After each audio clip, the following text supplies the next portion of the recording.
Hello and welcome to Discover Energy Work.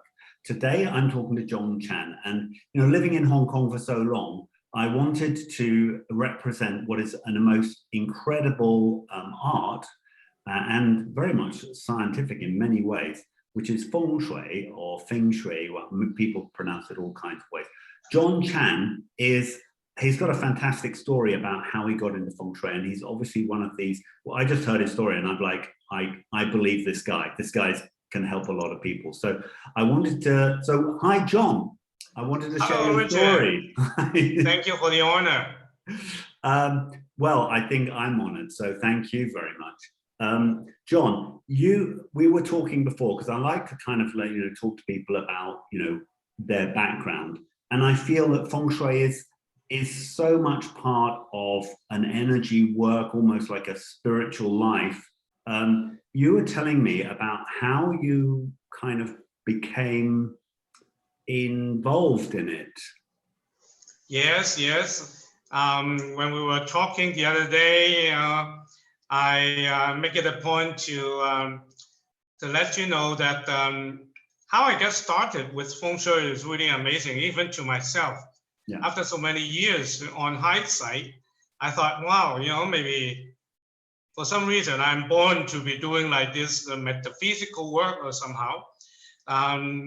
Is the story, not story, it's my experience when I was about 10 years old. At that time, I always had an idea at the back of my mind that there's a thought form that was telling me that there's something wrong with the Feng Shui of my grandfather, who passed away when my father was born. And that, is for many years already, when I was 10 years old, many years back. And then, well, I had that idea in my mind on and off. That idea popped up, kind of like, reminding myself, you got to really do something about your grandfather's grave in China. But of course, at that tender age, I couldn't do anything. Even my father and my mother, they didn't really pay attention to this kind of things. I, of course, did not tell them. But that idea kept in my mind all through my life. And then at the age of 19, I went to Winnipeg, Manitoba for university. And then after that, I went to Austin, Texas, and lived there for many years. And it was during that time that my family, way back here in Hong Kong, they experienced a lot of, very bad, so-called bad luck, some misfortune, so to say. It started with my younger brother being found stone cold on his bed by my grandmom. After that, my grandmom told my father. My father was like, So he was dead. Your brother was just like, went to his room for a sleep, and his grandmother found him dead. Your brother just found him dead. Exactly. Wow. When he was about to turn 18 years old, to apply for the Hong Kong ID card as an adult. Before that, he passed away. Wow. He passed away. But my grandmom and at that time, of course, after that, a lot of policemen came to our home and checked this and that, and they even suspected my grandmom having murdered my younger brother and all these things, really, wow, really bad. And then my father, who was a tailor for all his life, he had a little tailor shop in not too far away from home. And then that day, all hell broke loose. And of course, my younger brother was the one that my father, of course, my parents most fond of. And they were so heartbroken. My father, after 2 years, contracted cancer. Of course, we know that emotional burden or drainage got him into that state, and then he passed away very quickly too. And me being one of the 3 males in the family, but I was away from home in America, I couldn't do a thing. And then I wasn't even reminded of the thought form that I used to have when I was like, 10 years old. That I never suspected that is the grave of my grandfather. Might be there's something wrong there. Until I returned home in 1990, and then my mother told me that a few weeks before my father passed away, I mean, she was told by one of this what we call like villagers from mainland China. They came to Hong Kong to visit my mom, and then they told my mom that you said he's was one of the people from your ancestral village of your father and your grandfather. Yes, right. Exactly, yes. Okay. And then they were like, visiting my mother, and then they told my mother that, oh, you know what? Because by that time they knew already my father's passed away. And they told my mom that around 3 weeks before my father passed away, there was a guy. I suppose must be a Feng Shui master who walked past my grandfather's grave, and he was mumbling to himself, and then he told one of the villagers that this family would be going through some big heat of misfortune. Of course, at that time, nobody would take his opinion so seriously, and all these things happened. And then somebody must have gone, oh, I've got to go and tell the family in Hong Kong, or was it just by chance?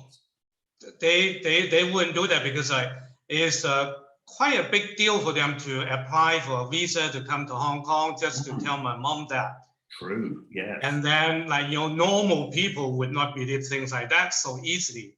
Yes. Yeah. And we're talking about China, which has just gone through the Cultural Revolution, is still quite, digging up all the graves and all these things. And that's why they are not encouraging anybody to do a burial site like it used to, because they need the land to make mucho dinero, to make more money. Yes. So they don't encourage people to do that. But anyway, after that, after I returned home in 1990, after hearing about that, I immediately organized my tour back to the old village in China. And then guess what? What I saw was very disappointing, very disheartening, because counting how many years my grandfather's was buried into that location, and yet when I looked at that location, there was almost nothing there, just a pile of dirt. Wow. With my grandfather's bone in there. I mean, that is a big no-no in what we call the yin Feng Shui. The residential Feng Shui that we are doing now are what we call yang Feng Shui. And for the burial of the ancestors and those bygones, we call them yin Feng Shui. Yin Feng Shui, in theory, is even more powerful in terms of its influences. Nowadays, nobody can have good access to good burial location, let alone thinking of putting one's ancestors onto a very powerful spot, so that all their upcoming generations can benefit from that DNA in the energy world, because when our ancestors are buried into a very powerful Feng Shui spot, all the young generation to come will benefit. Okay. That's like the broadcasting of very powerful metaphysical energies. Right.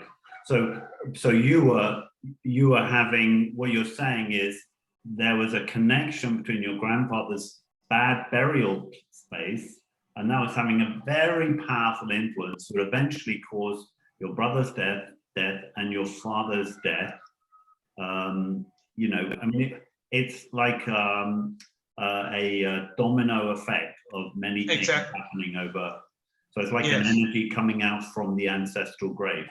And Yes. you knew that when you were 10. You had a feeling for that when you were 10. I had that intuition within me, and when I was 10, and yet, of course, I didn't know how to deal with that until in 1990, after my family went through that much misfortune, so to speak. I went back to the village and fixed it all up and built a very good graveyard for my grandfather.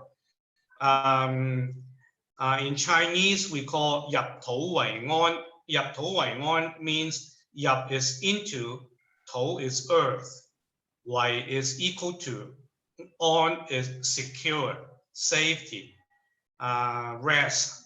So into the earth, one's ancestors would make the younger generation, the upcoming generations, very secure, very much in a very positive well-being. That kind of thing. It begs the question. So after you'd done that, did you notice, like with the family, there was an immediate improvement? If I could say that, is between heaven and hell.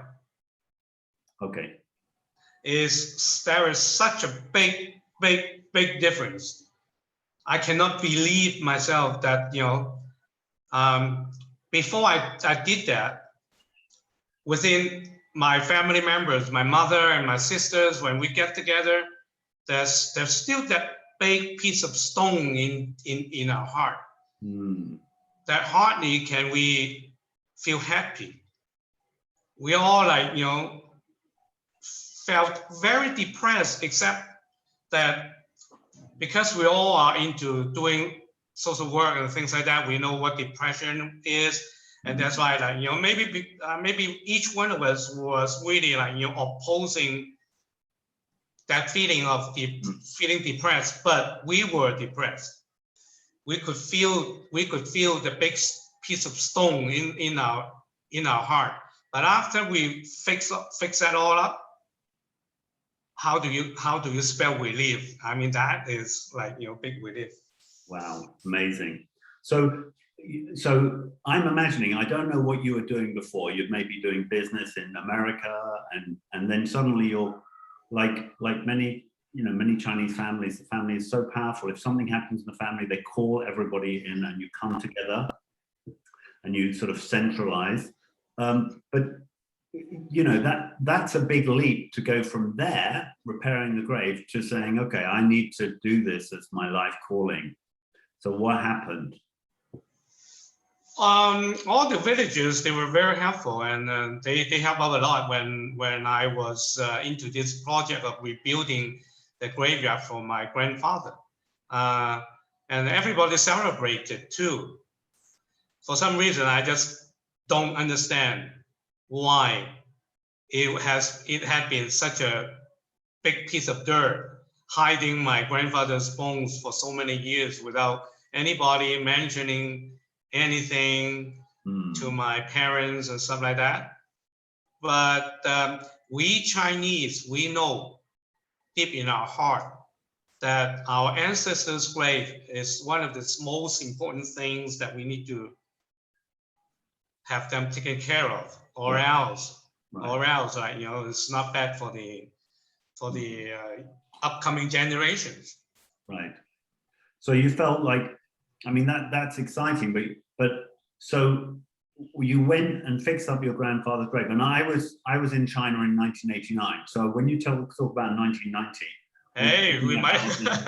we're talking about not the China that we see now. We're talking about very much a third world country at that time, and so it must have been. And also there was a wonderful feeling of togetherness in China at that time. Yeah. Yes. So building up in 1990 I was starting probably to live in Chongqing, and so that everybody would work together. It wasn't your project alone. It was everybody would work with that, and I think that's hard to imagine now because of the massive changes which have gone on in the world. But you then you decided to change your profession. Was it immediately then? You said, okay, I need to do this. Well, I have been a big Feng Shui fan for my whole life. Ah, so even at 10? Hmm? At 10 years old, you're also a Feng Shui fan? Oh, no, not way back that early. Oh, okay. It's like, when I started my practice, it was like, after I returned to Hong Kong in 1990, although I was already doing Feng Shui work in America. Oh, were you? Yeah. Oh. Even like, of course, not professionally in America. I was like, helping friends out, helping friends, when they run into some obstacle, one kind of another. Yes. The first thing we do is adjust the Feng Shui, because I even, have that favorite saying that blame it on Feng Shui, because illness or misfortune or financial difficulties or anything, obstacles in life, they have the root in Feng Shui. And that's why we turn the table or turn your bed around, you turn your luck around. Right. So that is fascinating. So you're already doing Feng Shui. You knew that there was something there for you, but like, what made you think, like, in all places in the world, that you could suddenly be a professional Feng Shui consultant in Hong Kong, which might be in the world one of the most Feng Shui cities in the world? Yeah, but in Hong Kong there is a kind of like weird scenario where it has to do with the mentality of these Chinese people. We Chinese know that Feng Shui is very vitally important. And yet, there are two kinds of people. One is they would be proud to tell people that, hey, I fixed my Feng Shui at home or in the company or in the office. I would make it big and let everybody know, so that they would feel more secure, at rest when working in that office, knowing that it has been Feng Shui. And then another kind of people that they will never admit to the fact that they have done Feng Shui to the home, to the company, and things like that, because they might have the feeling that, well, if I admit to others that I have done Feng Shui to my home, it's kind of like losing face. Mm-hmm. Face is a very important issue in Chinese. Well, if I try to name it, it's almost like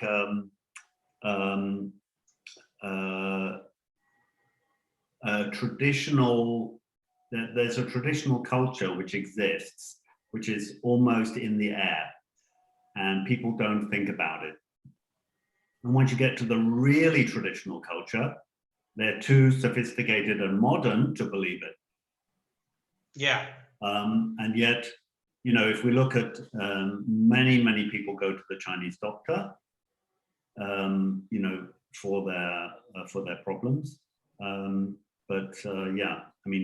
I think it's a little bit like Chinese medicine, and in very much the way that Chinese medicine works is you don't attack the sickness, you strengthen the whole organism, and then the sickness is just going to fall down dead. Yeah, exactly. And in the same way, Feng Shui, as far as I understand it, and please correct me, you strengthen everything around somebody's home so that it's not just that person's body, but anybody going in that space is going to feel just, energized, vitalized in a level that they may not be aware of. You just hit the nail on its head, because like you said, yeah, there are a lot of Feng Shui practitioners, Feng Shui masters here in Hong Kong. And I'm sorry to tell you that most of them are more interested in making profit than providing real Feng Shui to the client. And that's why, like, a lot of them are carrying a laptop with a software with which, when they are at the clients, they will say, okay, let me analyze your natal data, like, your Baji. Okay. When you're born or stuff like that, and give it a good software analyze, telling you that, oh, okay, this residence is only good for this and that kind of like, elements, people of a certain elements. Okay. I mean, it's very misleading because when you feng shui a place in the best manner, like you said just now, anybody who utilizes the environment and the energy with it can benefit, regardless of, I mean, what elements that person is with and all these things. And that's why, like, there are some, even I would say, like, city kind of feng shui is that they divide people into two branches.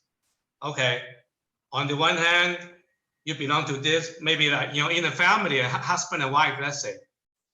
If they analyze the husband to be of one and the wife is of the other, they will have them separate into different corners in the homestead.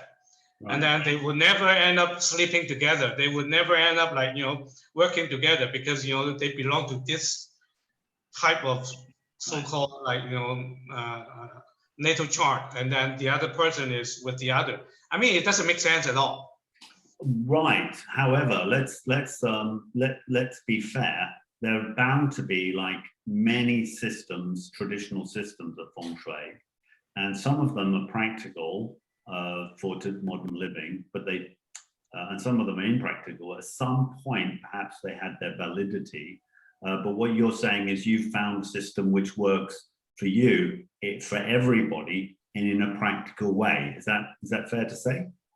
Yeah. We need to be really like, honest to ourselves and honest to our clients in the way that, we make sure that when you do A, then you get this result. When you do B, you get this result. There's no guesswork there. And I mean, to me, if I'm allowed to say feng shui, there's one system that, I mean, that works. Okay.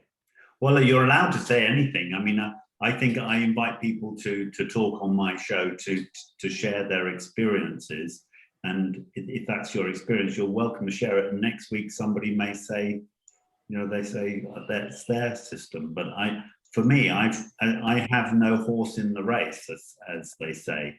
But what I am interested in is I love to share stories that can inspire people. So people are facing a situation, a difficult one, and you may be coming as a feng shui consultant, as a energy worker, or and things turn around, and maybe you could tell us a story or two. Many stories to tell, to share. I bet. Yeah, me being a naturopathic doctor in Hong Kong also, I'm taking care of my clients in terms of like, body, mind, spirit kind of thing.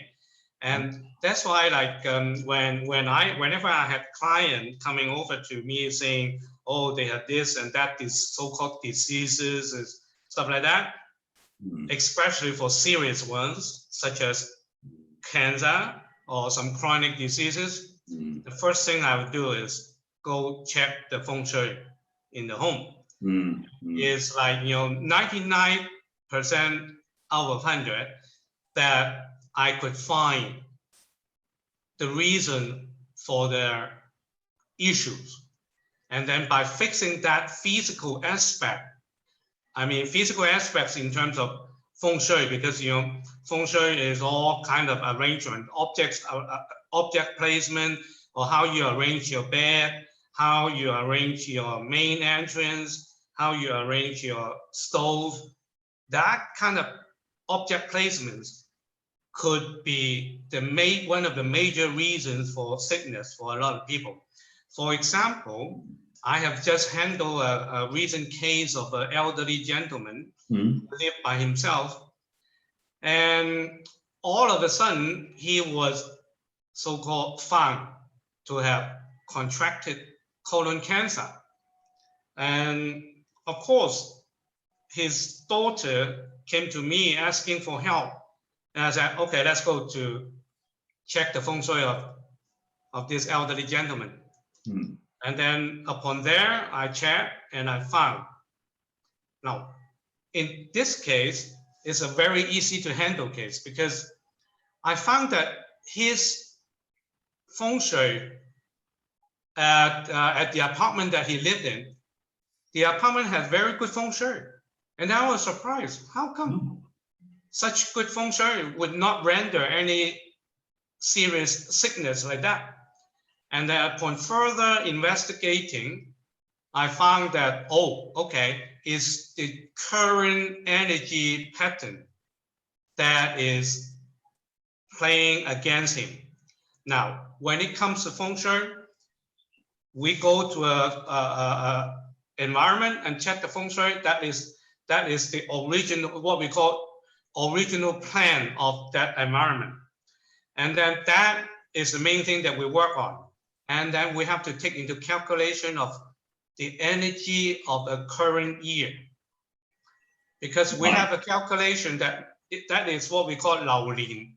Lao Lin is the current year. And then we even take into account of Lao Yue. Lao Yue is current month. So it's a whole volume kind of thing. It's not like on paper. We are dealing with environment. It's a solid 4-dimensional or even 5-dimensional thing. It's not just one dimension. So we're bringing in like, can we say like planetary influences and stellar influences? The fact that we are traveling in what is it? We're in a solar system inside a galaxy, inside the universe, and we're traveling. Even the solar system is moving and has different influences. And it's a hologram. It's a hologram that we live in, and that's why, like, you know, when we deal with Feng Shui, we are not dealing with, like, you know, just 3-dimensional thing. We are dealing with, like, you know, multi-dimensional, and that's why, like, you know, I look at the place, good Feng Shui, but I check, oh, it's the year that is the number 5 yellow star, what we call Wang. It was upon where the stove is. Like, you know, when he cooks, that stove there, at that time, the number 5 yellow star was, during that year, was at that location.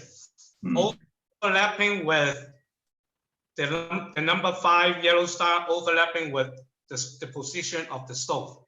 And then the number 5 yellow star means blood condition, means like blood diseases. If you don't mind me saying in Chinese, maybe, like, you know, some audience would like to know the Chinese name. Wang Lim Jing Dai Sat is the number 1, the biggest killer in a negative manner, if we look at it from that way.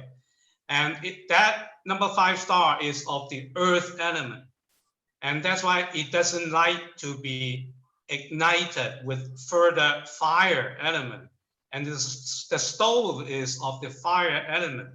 And then when that number 5 yellow earth star was with the fire, it ignites their negative nature furthermore. And that's why the people in that residence will be very likely to have blood issue. And in that case, that elderly gentleman was the only one living in that apartment. So all the good stuff happened to him. And then the solution is very easy. I asked him, is there any way that you might maybe put up with having your stove move aside for a few months or maybe for this whole year? And then he was very flexible. He said, oh, okay, good, sure, I can do that. Right after he moved the stove to the next adjacent position that I assigned for him, boom. He was supposed to, like, you know, go through medical intervention, things like that. Yes. Right after the Feng Shui was done, the doctor said he didn't need it. So, you know, he was recovering already from his colon issue. So we have to say, like, it's quite incredible. And it sounds to me like inside a inside a house, inside a building, that there are areas of different energetic qualities. Is that? Exactly. Yes. Okay. So if the star, which the energetic influence of the year and the month and so on was going into the corner where he had the stove, then it's going to like start a terrible fire of monstrosities and calamities. But if he just moves it into another area, it could actually create good fortune. Exactly. You get it right on, Richard. Smart man.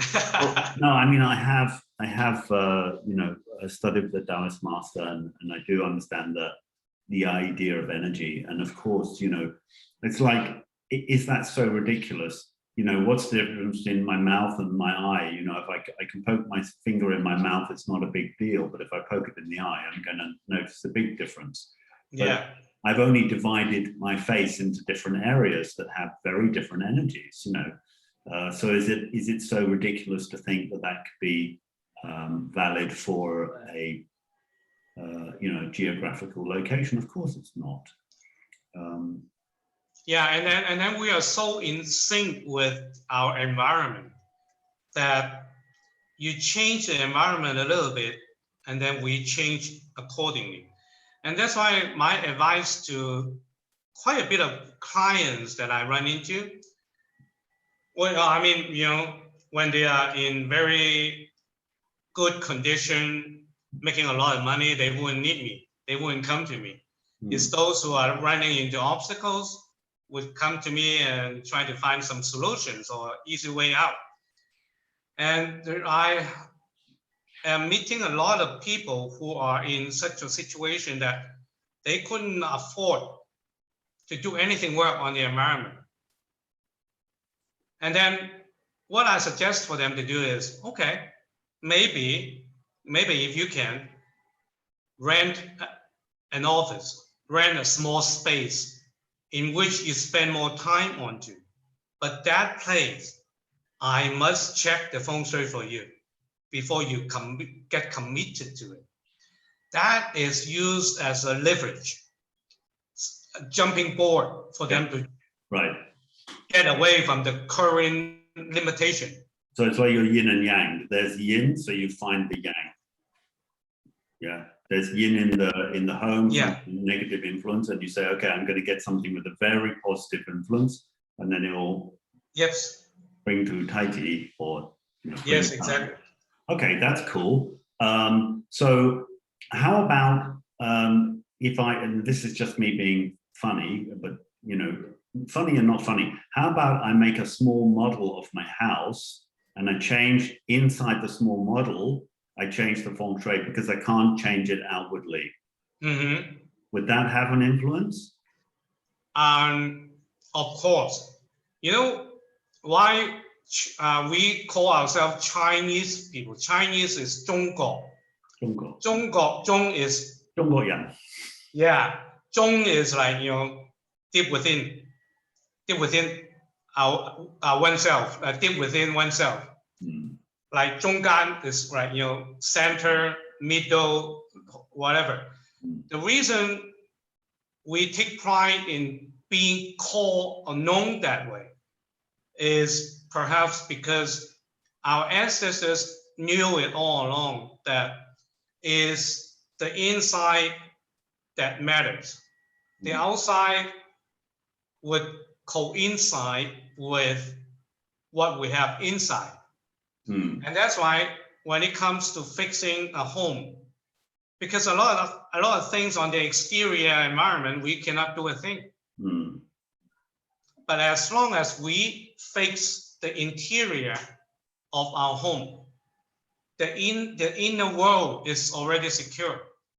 It sounds like almost that you, by adjusting something in the home, you're changing something inside the people at the same time. Exactly. And that's why when I went to Montreal many years ago, they interviewed me for the stadium. They said, oh, please help us fix the stadium Feng Shui because everyone in town is paying heavily for just for that thing. And then, you know, I went there. There's not much I could do about that stadium, but I told them to fix the Feng Shui of the headquarters or the office that runs the stadium. Smart, yeah. Yeah, because when you take care of the headquarters, everything will be in good position. It's the dragon's head. Where the dragon points, the energy goes, yeah? Yeah. Oh, that's nice. So I have a question for you. And it's related, it's a bit unusual because we talk about energy, but there's very much also like spirit.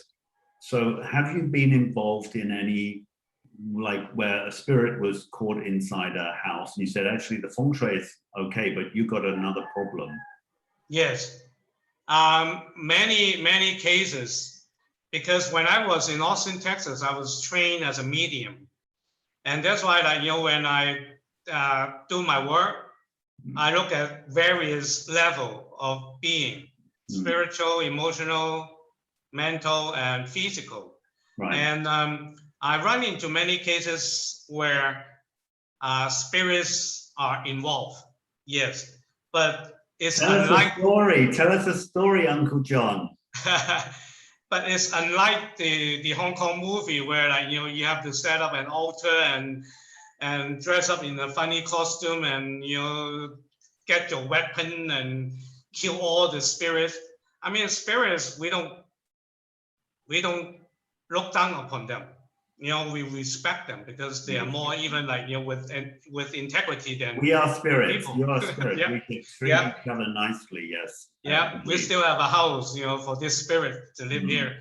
And anyway, like,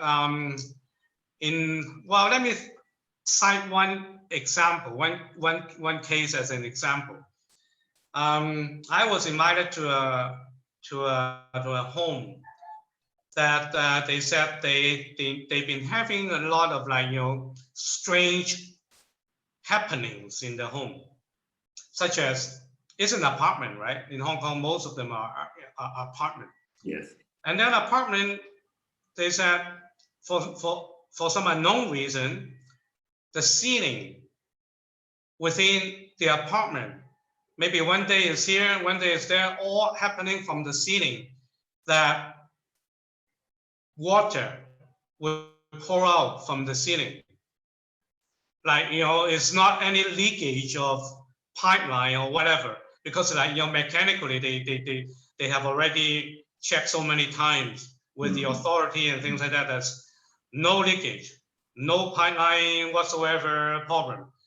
But they've been having, like, water pouring out from the ceiling, maybe one day in the living room, and then the other day in the bedroom, and then the other day in the bathroom. And they, you know, every one of the family was, like, you know, really scratching their head without knowing that, you know, what the heck is happening.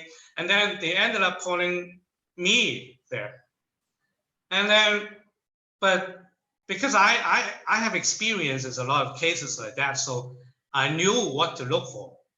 As soon as I entered the apartment, I saw a big photo in black and white of an elderly family member of theirs.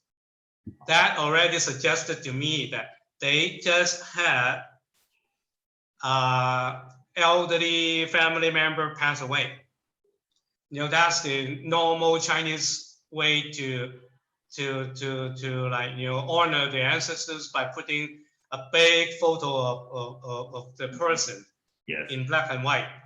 Yes. And then when I look at that photo, boom, something connect. And then I started to pick up messages from the bygone. Right. And that was like the grandfather of the family. And I asked, okay, what could I do to help?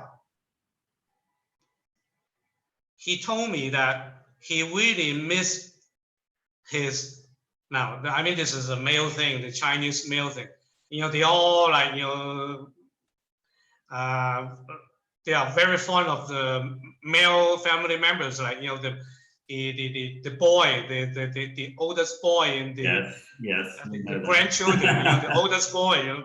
That old man was like really missing the older boy of his grandchildren, and that's why I picked up the message that, oh, okay, he was just initiating all this strange manifestation just to catch the attention of the oldest boy. Right. And then I asked the family member, I said, when this outpour of water from the ceiling happened, was the boy around at home? No, the boy wasn't around at home, and then the manifestation took place. And that's why I said, oh, okay, now I have the answer. This is not Feng Shui work. This is like, spirit communication work. Then I told them that, okay, get the boy here and say to the old man that I miss you too, tell him some loving words, and to like comfort his soul or his mind. Yeah. And then after that, nothing happened ever since. Right. And that life is fun. And that just what I like to say is, we have these different levels, and that's so nice that you bring this blend of skills and experiences. So some people say, oh, I've got a problem. It's a Feng Shui problem. And you go, no, actually, sorry, your Feng Shui is okay, but it's just, you've got another problem. And it's always, it's like Abraham Maslow said, if the only tool you have in your toolbox is a hammer, every problem looks like a nail. Yeah.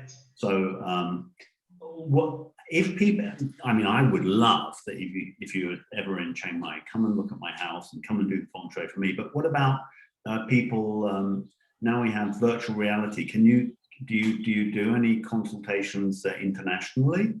Yeah, can do, because I've been doing that, although I have not advertised about it. Because me being a Buddhist practitioner, also I would say, whenever good karma comes into play, then make it happen. If not, no need to really push so hard. Mm. And I do that too. Like, it's very easy nowadays, but I have my own requirement. When someone wants me to do Feng Shui for them remotely, I would ask for them to buy a law pen, a simple. Yeah, the law pen, yeah. But the law pen that I use is not mega looking. Is a small one. Okay, like this. Yeah, like this one. Very small, and yet you get the job done. It's a and then I would have them buy. Sorry. It's a compass. It's a Feng Shui compass. Yeah, it's a Feng Shui compass. It's one of the most vital tools that we need for Feng Shui work to be done in the most correct manner. Hmm. And then I would have the client buy one of this. I would send it to them wherever they are in the world. I would teach them how to measure the direction orientation of the house. Hmm. From there, they collect all the data for me, such as at least draw me a floor plan, or maybe take some pictures and videos to further illustrate the finer details for me. And then when I get enough information, I can get to work. And the work will be as good as I were there. Right. Well, that's amazing. It sounds quite like you're really going the extra mile to get the best results for them, which is very nice. We must do that because people put their trust onto us. Right. And then we must do the best we can. And do you do any because I know there's face Feng Shui and there's, and maybe you don't believe it, I don't know how you feel about that. And then there's the numerology of do you do all that online? I do that, but it's not my interest. So, I did that many years ago, but now I would focus only on Feng Shui because those things don't matter as much. They don't matter, right? Okay. So Yeah, you're because focusing like that. But people in Hong Kong, they can come over, they can contact you and have a real life consultation, and you can go to check out their. yeah, exactly. Especially when I tell my clients that, since they are investing so much money buying or renting or opening a shop, Yeah. they might as well, get the Feng Shui part done correctly, because that's the most crucial part. And that's why I told them that when they are out looking for homes to buy, shops to rent, or even like, apartment to rent, I tell them to gather a few deals together, and then I'll go with them once with my law pen, with the real estate agent showing, place after place. Yes. I can get in there and just measure the direction, boom. In a minute or two, I could tell them which one is the best, which one is not to have. And that will cut down the risk, like, more than 90%. Yes. That's great. That's brilliant. And so if somebody, it's quite possible somebody is very excited by what you're saying, can they learn with you? Yes, of course. I'm open to teach all I know, my whole life experience, my whole life's knowledge on this field. I am very open, nothing reserved, no BS. No BS is good. No BS is good. Yeah, no BS. FS without BS. Yeah. Now, wow, we have enough of those things already, so nobody needs more.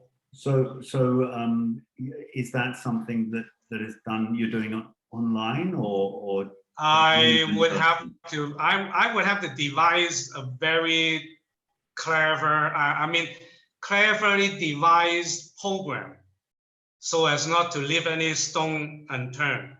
Not to leave any stone unturned. And yet, like, I would need to, get the program going, and then I can teach them that way, by means of, like, maybe all through the internet, like multimedia, and then sometimes, conferences, quite a lot, because, I would start teaching the how first, so that when they know how to do it, they go out and do more cases after cases, and then they will learn more about the why while they're doing that. That is a very fast and good way to learn how to, really master. Something that occurs to me is just if you've said, like, you gave the example. I'm sorry, we're drawing to a close because of time, but you gave the example where you helped somebody, a spirit. There wasn't a Feng Shui problem. Have you ever corrected the Feng Shui and the spirit problems disappeared? So they were having problems that were appearing from spirit, and then you could just correct the Feng Shui. So it's like a door was open and it was inviting spirits to go into the room, and then when you close the door, it's like, okay, yeah, they're not going to go down that meridian, that pathway anymore. I do that too, because, I have to be very careful with my work with for my clients, and that's why, like, in some cases where very obvious is a spirit issue, and then after I've taken care of the spirit issue, I will fix the Feng Shui as well, because from experience I would be able to tell which one is exerting more influence onto the current issue. But, I would not just take off like that. But in that case that I just shared, I did not fix the Feng Shui because it's so obvious that when the boy talked to the bygone and everything's gone. So, everybody is already happy. They don't even want to see me there anymore because, they know that the issue has been taken care of. But in other cases, yes, I would make sure that I would have both sides taken care of. Right. Understand. Well, John, I will post all the details. I really hope you get on with that for everybody's benefit. I feel like this Feng Shui knowledge needs to be passed down and passed on. And you're one of these people who's got a true connection with the land and the earth and the ancestors and everything. And I hope you can get a class together that will even live beyond you. To share your experience, and anybody who wants a Feng Shui consultation, they can certainly contact you in any information that's in the show notes and the description. Yes. I mean, if they have any questions, they are more than welcome to contact me via my contact form or whatever. If they want to really get the Feng Shui done for the whole house, for the whole office, I would be more than honored to do that. And then, also, thank you for the honor for me to appear in your universe. And it's very much our honor. Thank you, John. I have got another question for you before I go. And you said you were interested in Feng Shui before you became professional. So, do you recommend people to buy any books on Feng Shui, or you find there's a lot of it's just that you can't really learn it from books? Yeah. You really put me into a place where I'm beating my tongue not to tell. Right. Okay. What's the most useful advice that you can give to somebody who wants to learn? Find a teacher or buy some books? Well, to find a teacher, I mean, now I have to be honest. Maybe I'm too much self-centered or whatever. Maybe I believe in my own work too much or whatever. I mean, it's hard to find a good teacher. It's hard to find. I know what you're going to say.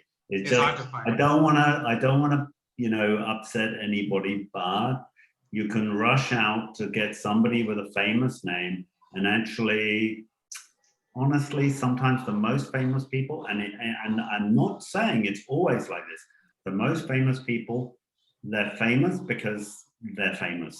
And their ability is not bad, but just middle, yeah? But the really good people, they're hiding in a way, in plain sight, I find that very much so. And that's why I am really enjoying my low profile all these years. I don't even have a name card. I mean, I didn't even have a name card for my Feng Shui practice until about 2 years ago, believe it or not. Yeah. Because in a way, I'm ashamed to tell people that, hey, I'm a Feng Shui master. Oh, no, I'm a Feng Shui practitioner, because in Hong Kong, over here, all the big shots are just like what you described. And I don't want myself to have anything to be associated with them in any whatsoever angle of image. Right. So you're very much advising caution about not necessarily the big name is the best, and maybe also look for Yuan Fen. Exactly. Some kind of special connection that you get with the person, and trust that it's happening. Yuan Fen is we can't even talk about it in the scope of the podcast with the time, but it's like that's where destiny and fate come together. And if there's that, then normally find a teacher. The Chinese say find a teacher is Yuan Fen. So So I mean, it's Yuan Fen when it comes to most things. Finding a lawyer, finding a doctor, finding whatsoever. Yuan Fen is very important. And yet, the worst thing about finding the wrong one is that they take you for a ride for many years. Right. And then you are really you're wasting your own energy, your time, money, and the most important of all, the opportunity cost. I have many stories to tell, real story about how bad this is. Like, I mean, sometime I'll share some stories with you. Yeah, I understand. It's a point of view. If we, sometimes there's some point of view which says you always get the teacher you deserve. If you got a bad teacher, it's a good lesson to spend the time looking for a good teacher in future. Yeah. So it's, you know, it's of course, of course, yeah. If you're looking at a lifetime as beginning and end, you've only got this chance. It's a very different perspective. If you have an infinite view of time and space that we have, you know, it's a very gradual process. And I'm not trying to push any belief onto anybody who's listening. I'm just saying you feel differently about the world when you have a different point of view. So. Exactly. Yeah. Master Sifu, thank you very much. Thank you so much for coming on our little podcast. I hope people can connect with you, and I really think people will have learned something useful and enjoy your story so much. So thank you. Anything I can do, let me know. I'm honored.